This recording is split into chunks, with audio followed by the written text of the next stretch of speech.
In this recording, we'll be going over naive Bayes method and apply the naive Bayes method to classify new records. So the naive Bayes method represents a family of classification models that allows us to predict the probability that a record belongs to a particular class. So it's something similar to what we did in KNN and logistic regression. It's basically based on Bayes' theorem that discussed in Statistics 1 class. Bayes' theorem uses new information to update prior probability to form posterior probability. Suppose that the target variable is defined by two classes. A potential customer will make a purchase, and a potential customer will not make a purchase. So here we can estimate the prior probability using the proportion of customers who made a purchase. If we use a customer's sex as a predictor variable, for example, the posterior probability can be estimated conditional on the sex of the potential customer, male or female. Similarly, other predictor variables, which must be categorical or transformed into categories, can be used to estimate posterior probabilities, and we'll be talking about this because we need to have predictors transformed to categorical. It's important to note that estimating posterior probabilities can be hard when the number of predictor variable is large. For computational simplicity, the naive Bayes classifier assumes that the predictor variables are independent, and this independence assumption is often not realistic, while the assumption of variable independence does not capture the possible interaction between the predictor variables. This is the problem. And this simple method can perform well in many real-world applications compared to a more sophisticated classification method, especially in situations where ranking cases in terms of their probabilities of belonging to the target class is the primary objective. And the underlying concept of the naive Bayes is simple to understand, it's easy to implement, and it's attractive when applied to applications with large data sets. For instance, we can do this for the target marketing, medical diagnosis, spam detection, textual document classification, and face recognition. Let's go over an example and see what's happening. This is a very simple example. It's a simple classification problem where the target variable is the y and the predictor variable is x, and both in this example are binary. So we use the theorem, which is to get a py conditional x equals p of y, it's not here, conditional times p of x conditional y divided by p of x. So this is the customer who makes a purchase, or a customer purchase example. So y equals 1 if the customer makes a purchase, 0 otherwise, and x is going to be the 1 if the customer is male, otherwise 0. And this shows the number of observations in each class of the training data set. We have 30, we have 50, we have 20, we have 100, etc. So we use the relevant proportions to compute the conditional probabilities now of making and not making a purchase given the potential customer is a male or as a female. For instance, look at this one.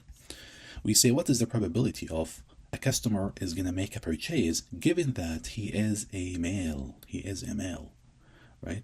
So what is the chance that a customer who's going to make a purchase given that he's a male? So because he's a male, so we have the total is 50. What is the chance that this person is going to make a purchase? It's 30 over 50, not 60. 30 over 50, right? Which is 60%. On the other hand, what is the probability that a person is going to he's not going to make a purchase given that he is a male, which is now we have 20 over 50, 20 over 50, right? So basically, if you compare them now, you can see that this number is greater than this number. This probability is greater than this probability. For instance, what you can conclude, if you have a male, you can tell me, oh, because he's a male, so the chance that he's going to make a purchase is higher than the chance he's not going to make a purchase. So we will classify this person as a person who's going to make a purchase because 60% is greater than 40% simply. The same is applicable when you have a female, because this is our predictor variable, remember. What is the probability that a person is going to make a purchase given that she is a female? It's 50 out of 150, 50 out of 150. What is the probability that a person is not going to make a purchase given that she is a female? Or what is the probability that a female is going to make a purchase, which is will not make a purchase, is 100 over 150, which is 66%. So in general, if you have a female customer, then you can tell, oh, she's not going to make a purchase because this probability is higher than this. This is a simple, very simple example. So we assign a male customer to the purchase class because 60% is greater than 40%, and the female customer to the no purchase class because 33% is less than 66%. What we note here, what we can comment here. First, the naive Bayes uses categorical predictor variable, the customer sex, with multiple records for both male and female customers. If we had used a numerical variable like income or age as a predictor variable, it would have been highly unlikely to find multiple records at all levels of income. It's hard to do this. So in practice, it's common to use numerical predictor variables, but first what we have to do, we have to transform them into categories, as we did transformation techniques used in chapter 2. The second thing that we need to note is that it's highly unlikely to find a classification model that employs only one predictor variable. This is a simple example. We have only one predictor, which is the gender or the sex, right? Most of the time, we are going to have several predictor variables used for classification. And we are going to have an example in R addressing this. If we continue with the customer purchase example, Y represent whether or not the potential customer makes a purchase, and let's say that we have X's, X1, X2, X3, up to Xk. These represent the K predictor variables, and which now include a customer sex, income, age, college education, etc. So these are the predictors, right?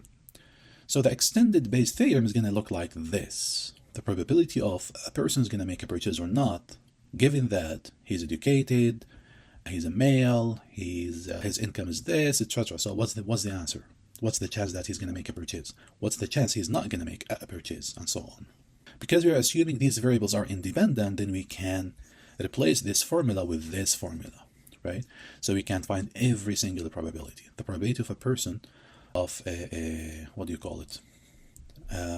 What is the chance that he is a male, for instance, here, given that he made a purchase? So if we have a retailer wants to classify potential customers as Y equals 1 for purchase, 0 otherwise, we would compute and compare the following probabilities. These ones. Y equals 1. A person is going to make a purchase. Then we plug in all of these. Then we get the answers. So if this one is higher than this one, then we conclude that the potential customer will make a purchase. This is greater than this. So the Y hat is going to be 1. Similarly, if this one is greater than this one, then Y hat is going to be equals to 0. So this person, this customer will not make a purchase. What if they are equal? What if the probabilities are equal? In the ties, if they are ties, then we can use different techniques like tiebreaker or selection that favors the most frequent outcome, or alphabetical order. Many other techniques could be used. So what we have mentioned so far, a naive Bayes classifier is performed on data set where all predictor variables are categorical. And this is important again. And to capture the influence of the numerical predictor variables, they must first be converted into discrete categories, and we call them, if you remember, binning. For instance, if you have income, the income can easily be converted into discrete values or bins, like number 1 from 0 to $50,000, number 2 from 50 to 100, etc. So it depends on the way that you would like to create the bin. So there are other family of naive Bayes classifier called Gaussian naive Bayes, where numerical variables are assumed to follow a normal distribution, and we will not be covering this in this class. Another potential issue with the naive Bayes classifier is a situation that includes a rare outcome, such as classifying patients with a rare disease, and we've seen this before, right?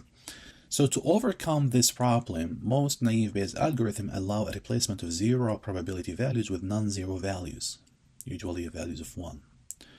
I'm not sure that we're going to face something like this in this class, but this is the kind of the solution that we're going to apply. Because naive Bayes method is supervised data mining technique, data partition is used to assess the model performance.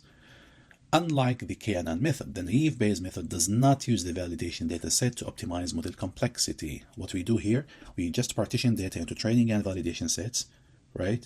The training data are used to compute the conditional probabilities, and the validation data are used to assess the performance of the naive Bayes model on the previously unseen data set. So this is exactly what's going to happen.